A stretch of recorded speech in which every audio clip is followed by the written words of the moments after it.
नमस्कार. कथेचे नाव येवो कोकण आपलोच असा. हिरवाई गर्द वनराई अथांग सागर, पांढरे शुभ्र समुद्र किनारे, पर्यटकांना अंगाखांद्यावर खेळवणारा सह्याद्री आणि अस्सल मालवणी भोजन यासह मिळणारे कोकणातील अतिथिशिल्य वातावरण. येवो कोकण आपलाच असा असं मनापासून स्वागत करणारी कोकणी माणसं. यामुळे मालवण पर्यटकांची पंढरी झाली आहे. पर्यटकांच्या मौखिक प्रसिद्धीमुळे गोव्याचं मध्य सांस्कृतिक कंटाळलेल्या पर्यटकाचे लक्ष सिंधुदुर्गाकडे वळले. कोकण रेल्वे सुरू झाल्यामुळे मुंबई आणि इतर राज्यातील पर्यटकांना कोकणने आकर्षित केलं. शिवाय रस्त्याची कामेही शासनाने पुढाकार घेऊन वेळीच केल्याने चारचाकीचा प्रवासही बऱ्यापैकी सुसह्य झाला. यामुळे मुंबई आणि पश्चिम महाराष्ट्रातील लोकांना कोकणात येणे सोपे झाले आहे. पश्चिम महाराष्ट्रातील शेतकऱ्यांच्या हातात ऊस कापूस अशा नगदी पिकांमुळे पैसा खेळू लागला होता. आर्थिक स्थिरता प्राप्त झाल्याने काहींना कोकण खुणवू लागले होते. वाचलेल्या माहितीनुसार कोकणातील पर्यटनाचा पाया साधारण 90च्या शतकात रचला गेला असावा. अर्थात शिवछत्रपतींनी निर्माण केलेला जलदुर्ग हा या पर्यटनाचा केंद्रबिंदू होता.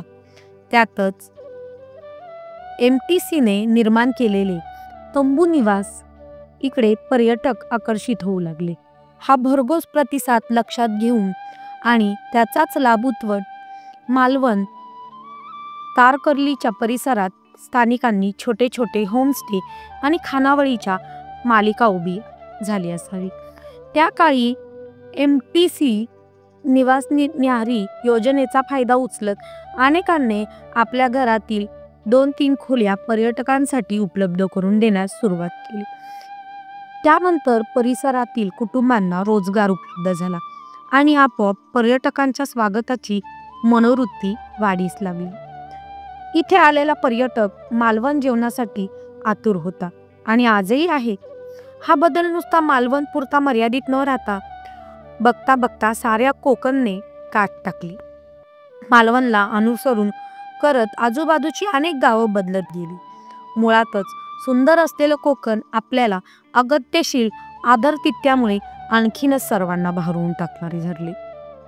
कोकणी संस्कृती, इथल्या परंपरा, सणवार यांचे इतर सर्वांनाच नेहमी अप्रूप वाटत असे. कोकणच्या बदललेल्या रूपामुळे सागर ते सह्याद्री पर्यटनाची नवी गुंज झळाळून उठली. सुरुवातीस कोकणातील मुंबईस पोटा पाण्यासाठी गेलेली कोकणकर आणि त्यांची मित्रमंडळी उन्हाळी दिवाळी सुट्टीत, गणपती किंवा होळी अशा कालावधीत इकडे उतरत असत. नंतरच्या काळात पुणेकरही सुट्टीत कोकणात येऊ लागली. पण जसजसं काळ बदलू लागला तसतसे पार विदर्भ ते अगदी राज्याबाहेरील पर्यटक येथे येऊ लागले. आज इथे येणारा पर्यटक हा कोकणाकडे एक पर्यटन स्थळ या नजरेने न पाहता त्याच्या दृष्टीने ज्याप्रमाणे काश्मीर, केरळ, कन्याकुमारी, त्याचप्रमाणे सिंधुदुर्ग अशा या नितांत सुंदर मालवणला आम्ही 6 वर्षापूर्वी भेट दिली होती. मालवणच्या आदरातिथ्याची पुनश्च अनुभव घेण्यासाठी या दिवाळीत मालवणत रवाना झालो. कोकण कन्येचे तिकीट न मिळाल्याने आम्ही दादर सावंतवाडी या ट्रेनने रात्री 12 वाजता दादरवरून निघून दुपारी 12च्या आसपास कुडाळ स्टेशनवर उतरलो. कुडाळ स्टेशन ते मालवण हे अंतर साधारण 30 किलोमीटर आहे. आपण रिक्षा किंवा प्रायव्हेट कार करून जाऊ शकतो. तसेच अजून एक पर्याय म्हणजे कुडाळ रेल्वे स्टेशन पासून कुडाळ ST स्टँड 1 किलोमीटरच्या अंतरावर आहे. तेथून ST महामंडळाची लालपरीने आम्ही मालवण गाठू शकतो. आम्ही रात्रभर प्रवास करून थकलो असल्याने रिक्षाने जायचे ठरले. थोडी घासाघीस करून 700 रुपये एवढे एका रिक्षाचे भाडे ठरले. सामान रिक्षात टाकून आम्ही मालवण भेटीसाठी निघालो.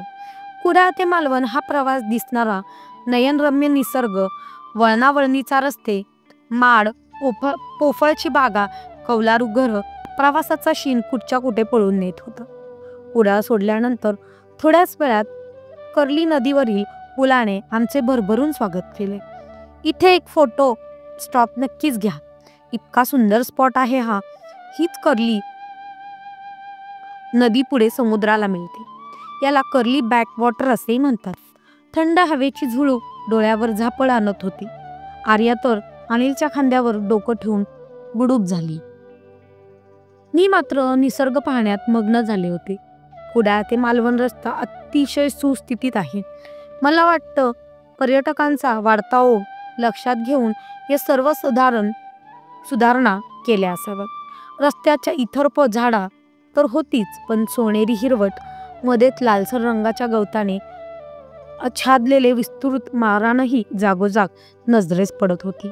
साधारण तासाभरात आम्ही नक्षत्र होमस्टे जवळ पोहोचलो. रस्त्यावर पाठी बघून रिक्षावाल्याने रिक्षा गल्लीत वळवली. जसजशी रिक्षा पुढे पुढे जात होती तसा लाटांचा आवाज कानावर पडत होता. अचानक रिक्षा थांबली. रस्ता संपला होता. समोर अथांग निळा रत्नाकर. अरे, होमस्टे कुठे आहे? रस्ता तर संपला. तेवढ्यात समोरून एक काका आले. आम्ही त्यांना नक्षत्र होमस्टे कुठे आहे विचारले. हयच उतराचं लागताल तुमका. रिक्षा रितसून पुढे जाऊची नाही. डाव्या हाताक चालत जावा. थयच असा तुमचा ठिकाण. बॅगा घेऊन आम्ही सगळे तेथेच उतरलो. बाकीचे पुढे झाले. लाटांच्या जोर जोरात येणारा आवाज ऐकून माझे पाय मात्र तेथेच थबकले. तो गुंजाराव मला तेथेच थांबायची गळ घालत होता.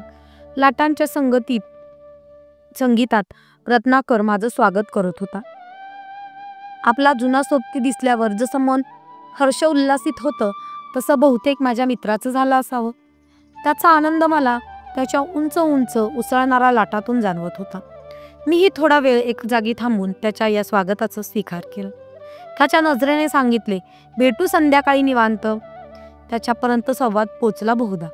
अचानक तोही शांत झालेला जाणवला. किनाऱ्यावरील वाळूतून बॅगा घेऊन चालताना थोडी कसरत करावी लागली. 5 मिनिटे चालले आणि समोरच आमचा होमस्टे दिसला. काय भारी लोकेशन होतं. एकदम बीचवर नजर जाईल इथपर्यंत फक्त समुद्र, निळा शार पाणी आणि उजव्या हाताला समुद्रावर बेलाग सत्ता गाजवणारा जलदुर्ग. शिवलंका म्हणजेच छत्रपती शिवाजी महाराजांचा सिंधुदुर्ग. हॉटेलच्या दर्शनी भागात 2 रूम्स आहेत, तर पाठीमागे एक मजली 2 इमारती आहेत. त्यातील फॅमिली रूम्स आहेत. मला सगळ्यात आवडलेली गोष्ट म्हणजे इथे बसण्यासाठी टाकलेले बेंच आणि खुर्च्या आणि ऊन लागू नये म्हणून त्यावर रंगीबिरंगी कपड्याचे छत. तिथे आरामात तासनतास बसून आम्ही समुद्र बघू शकतो, वाचन करू शकतो किंवा मस्त गप्पांचा फळ रंगवू शकतो. प्रथम दर्शनी कोणीही प्रेमात पडेल असा हा नक्षत्र असा होमस्टे मी गोव्याच्या पोलोलिम बीचवर पाहिला होता. गोव्याला गेलो होतो तेव्हा असं राहायला नव्हतं मिळालं, पण त्याची उणीव मात्र आपल्या महाराष्ट्रातील मालवण आता भरून काढणार आहे. आम्हाला बघताच होमस्टेचे मालक श्री पांडुरंग कुबल यांनी आमचे हसत स्वागत केले. कसं झालं प्रवास? काय त्रास नाही ना? जाऊ तुमका आमच्या हॉटेलवर येऊ उडाळासनी? कसे इलाक तुम्ही? एकावर एक असा अनेक प्रश्नांचा भडीमार पांडुदादांनी केला. मी मात्र त्यांना दूर बसून निहाळत होतो. त्यांचे व्यक्तिमत्व, त्यांचा पेहराव, त्यांची मालवणी भाषेतील प्रेमळ बोल, गळ्यातील जार जार सोन्याच्या साखर, हाफ पॅन्ट, बिनाभायाचे बनियान, मालवणी कोळी बांधवांचा पोशाख कसा असू शकतो यावर अंदाज येत होता. त्यांच्या उन्हाने रोपलेला सावळा चेहरा आयुष्यात केलेले कष्ट साक्ष देत होता. त्यांनी आमच्या 2 कुटुंबियाच्या खोल्या उघडून दिल्या. खोल्या अगदी साध्या असल्या तरी स्वच्छ होत्या. अरे, त्यात टीव्ही नाहीये बरं, पण खरं सांगू का, आता हे लिहिताना मला हे जाणवलं नाही. तर तिथे 3 दिवस असताना आपल्या खोलीत टीव्ही नाहीये हे लक्षातच आलं नाही. रात्रभर प्रवास केल्याने थकवा आला होता. गरम गरम पाण्याने आंघोळ करून आम्ही फ्रेश झालो.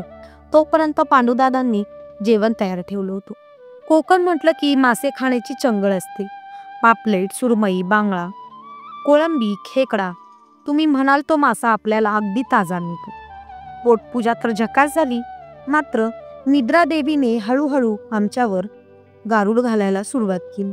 आम्ही अजिबात विरोध न करता तिच्या अधीन झालो.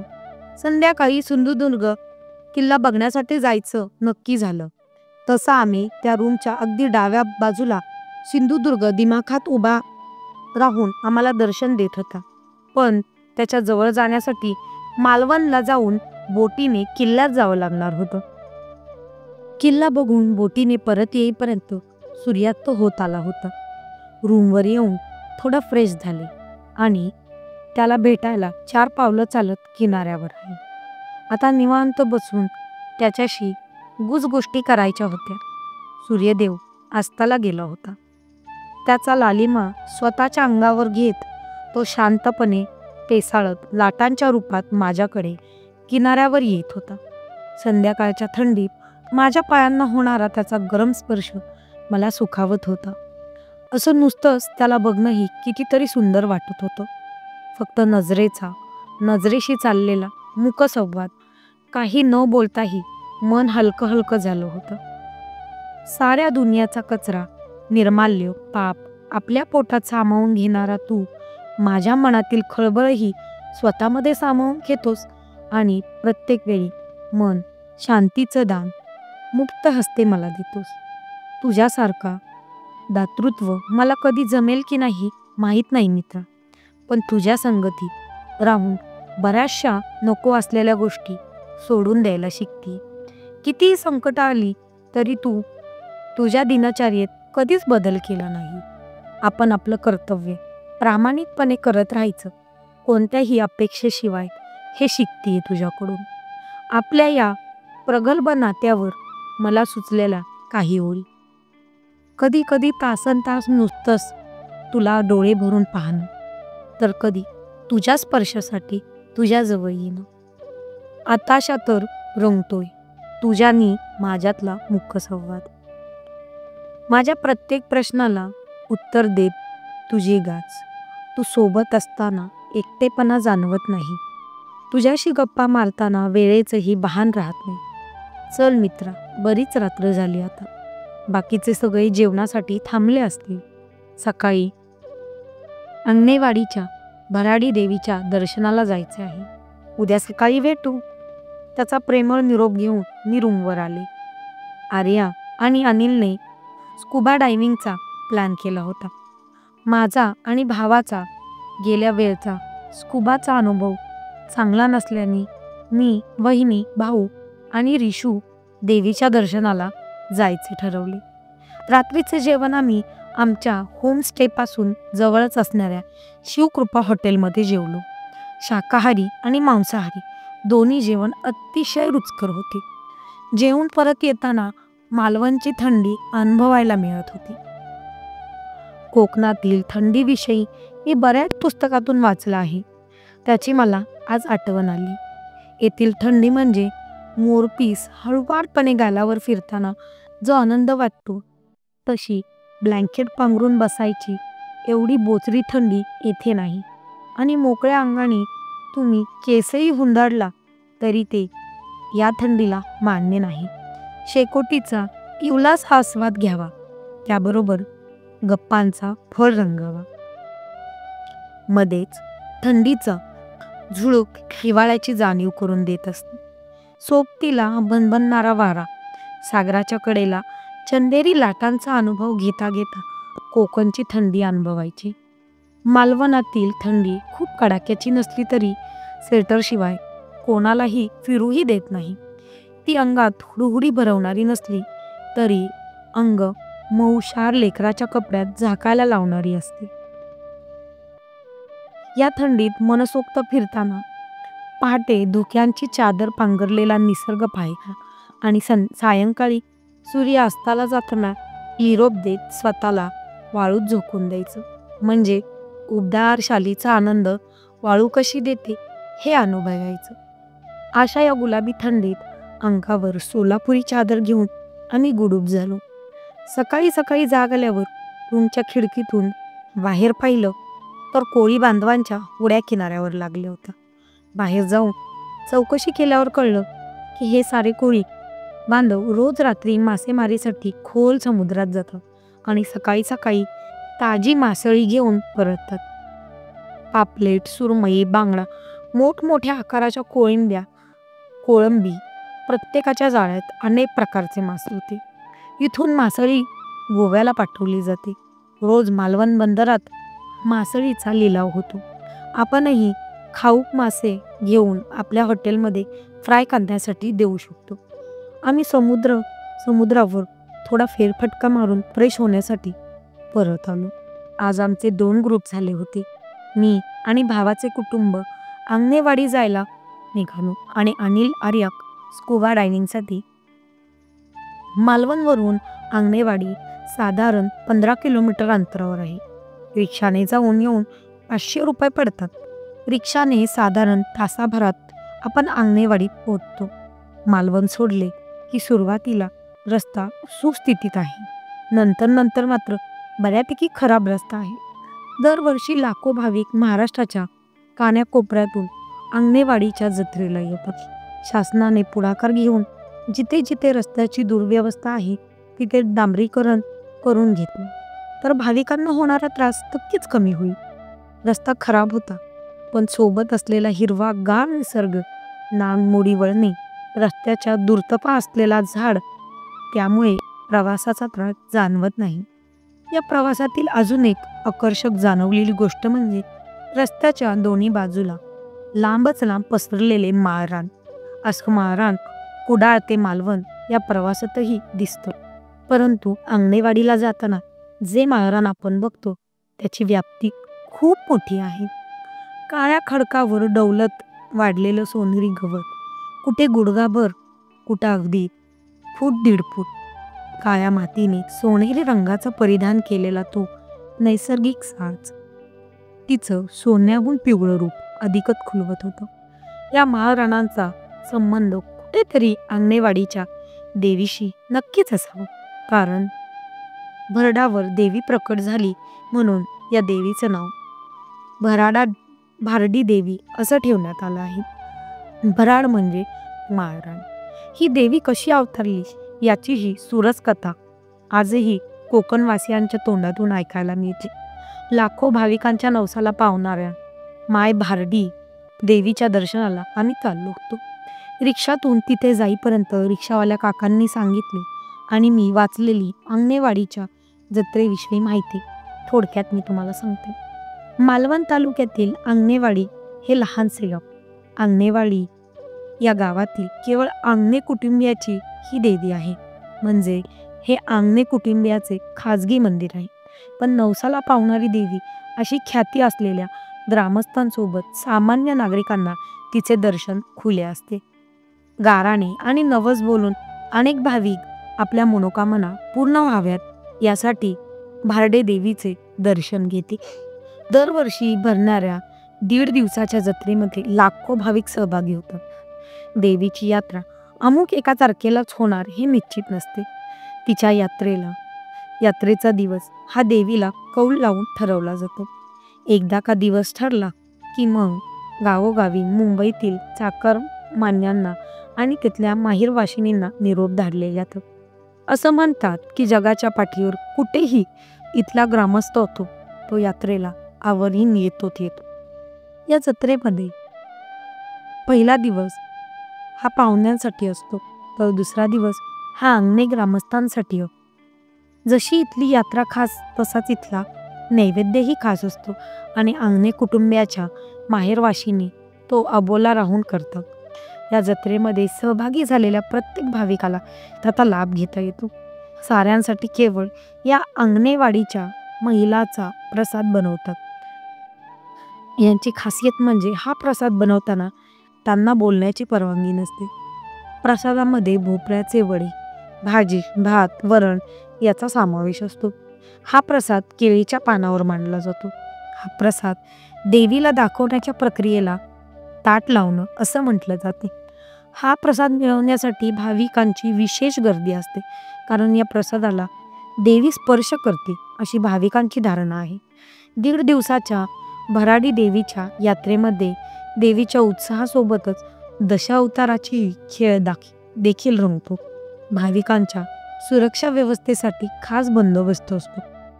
जत्रेची सुरस माहिती ऐकता मंदिर कधी आलं समजलंच नाही. बाहेरूनच मंदिराची भव्यता लक्षात येते. दिवाळी असल्याने मंदिराच्या आवारात आकाशकंदिलाची सुरेख सजावट केली होती. पूर्वी कौलारू असलेल्या मंदिराचा जीर्णोद्धार गेल्या काही वर्षात झाला आहे. मंदिर आणि त्याचा परिसर अतिशय स्वच्छ आहे. मंदिराच्या बाह्य आणि आतील बाजूस सुरेख नक्षीकाम आढळते. गर्भगृहात लावलेल्या भले मोठे काचेचे झुंबर आपलं लक्ष वेधून घेते. मंदिरात प्रवेश करताना रंगीबिरंगी धाग्यात विणलेला माय भराडी हा फलक आपले स्वागत करतो. देवीची मूर्ती स्वयंभू पाषाणातील आहे. आपण देवीच्या ओटीचे सामान पुजाराला दिल्यानंतर ते पारंपरिक पद्धतीने देवीकडे आपल्या भल्यासाठी साकडं घालतात. अशी साकडं घालताना मी गोव्याला मंगेशी मंदिरात बघितलं होतं. भराडी देवीचा आशीर्वाद घेऊन आम्ही रूमवर आलो. आर्या आणि अनिलही नुकतेच स्कुबा डायव्हिंग करून पोहोचले होते. दोघांनीही स्कुबा डायव्हिंगचा मनसोक्त आस्वाद घेतला होता. इथे स्कुबा डायव्हिंग इतर ठिकाणांपेक्षा बऱ्यापैकी स्वस्त आहे. 600 रुपये मानशी घेतात. त्यातच आपलं व्हिडिओ रेकॉर्डही करून मिळतं. सिंधुदुर्ग किल्ल्याच्या जवळ जे स्कुबा डायव्हिंग करतात तेथे करावं असं मी सल्ला देईन. कारण अगोदरच्या वेळी आम्ही देवबागला केलं होतं. तिथे आमच्यापैकी काहींना त्रास झाला. त्रास म्हणजे समुद्राच्या बऱ्याच आत बोट जेव्हा उभी राहते आणि एक एक करून माणसं स्कुबा डायव्हिंगसाठी जात असतात. आम्ही जी लोक बोटीत होतो त्यांना सतत वाऱ्याने हलणाऱ्या बोटीमुळे उलटी, मळमळ, चक्कर सारखं वाटत होतं. सिंधुदुर्गेच्या इथे किल्ल्यामुळे वारा अडला होता आणि बोट हिंदकळत नाही आणि त्यामुळे इथे हा त्रास होत नाही. आता सगळ्यांना कडकडून भूक लागली आहे. ती शुक्रप हॉटेलमध्ये जाऊन सुद्धा शांती केली. आता संध्याकाळी खूप खास असणार होती. एकतर आम्ही त्सुनामी बेट बघायला जाणार होतो आणि त्यानंतर मालवणच्या बाजारपेठेत जाऊन मालवणच्या जत्रेचा आनंद लुटणार होतो. कलरी नदी मालवणच्या टोकाला जिथे अरबी समुद्राला मिळते तेथे देवबाग जवळ त्सुनामी बेट आहे. खरं तर हे बेट पूर्वीपासूनच या ठिकाणी आहे. स्थानिक लोक याला भाट असं म्हणायचं. पण 2004 मध्ये आलेल्या त्सुनामीमुळे समुद्राच्या पाण्याबरोबर बरीच वाळूसुद्धा खाडीपात्रात आली. त्सुनामीचे पाणी हळूहळू कमी झालं, पण वाळूच्या परतीच्या मार्गात मोठमोठे खडक असल्यामुळे ती वाळू समुद्रात न जाता बेटावरच राहील. त्यामुळे आता या बेटाला त्सुनामी आयलंड म्हणतात. या बेटावर बोटीने जावे लागते. देवबाग, भोगावे, निवती या बीचचे वरून येथे पोचता येते. पण देवबाग वरून जास्त आणि सतत बोटी असतात, म्हणून देवबाग हा उत्तम पर्याय. येथे तुम्हाला सर्व प्रकारचे वॉटर स्पोर्ट्स करायला मिळतात. आम्ही 2016ला जेव्हा या बेटाला भेट दिली होती तेव्हाचे बेट आणि आत्ताचे बेट यात जमीन आसमानाचा फरक जाणवला. सागरी वादळामुळे दरम्यानच्या काळात बेटावरील बऱ्यापैकी रेती वाहून गेली. बेटावर आता दलदल माजली आहे. आम्ही स्वतःला नशीबवान समजतो की अगोदरचे ते त्सुनामीचे बेट आम्ही बघितले आहे. तास 2 तास बेटावर मुलांनी मजा केली. तेथूनच सूर्यास्त बघून आम्ही मालवण बाजारपेठेत जत्रेचा आनंद घेण्यासाठी दाखल झालो. मालवण शहराला ऐतिहासिक आणि शिवकालीन परंपरा लाभलेली आहे. येथील प्रत्येक सण उत्सव जणू शिवकालीन परंपरेचा धाग्याने जोडला गेला आहे. त्या उत्सवापैकी प्रमुख सोहळा म्हणजे श्री देव रामेश्वर नारायण पालखी उत्सव. मालवणचे ग्रामदैवत श्री देव रामेश्वर व श्री देव नारायण यांचा वार्षिक ऐतिहासिक पालखी प्रदक्षिणा सोहळा दीपावली पाडव्या दिवशी साजरा होत असतो.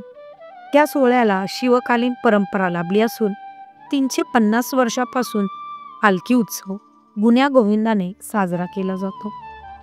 भावंडाच्या भेटीसाठी निघालेल्या हजारो मालवणवासीय भक्तांसाठी रामेश्वर नारायण देवता आपले राऊळ सोडून धावून येतात. बलिप्रतिपदा अर्थात दिवाळी पाडव्याच्या निमित्ताने होणाऱ्या या सोहळ्यात मालवणसह जिल्हावासीय सहभागी होतात. शेकडो वर्षापासून सुरू असणाऱ्या ऐतिहासिक सोहळ्याची भव्यता दरवर्षी वाढत असताना भक्तांची मांदियाळी रामेश्वराच्या भेटीला एकत्र येते आणि उत्साहाच्या निमित्ताने मित्र आप्तेष्टांच्या भेटीबरोबरच लाखोंची उलाढाल मालवणच्या बाजारपेठेत केली जाते. आणि आशीर्वादाबरोबरच लक्ष्मीचे पावले घेऊन येणाऱ्या देव रामेश्वर नारायण यांची पालखी उत्सवातच मालवणकरांची दिवाळी खऱ्या अर्थाने दीपोत्सव म्हणून साजरी होते. आपली मंदिरे सोडून पालखीत बसून समुद्री मार्गे निघणारी ही दोन देवता मार्गक्रमणेवरील मंदिरात जाऊन आपल्या बहीण भावांनाही भेट देतात.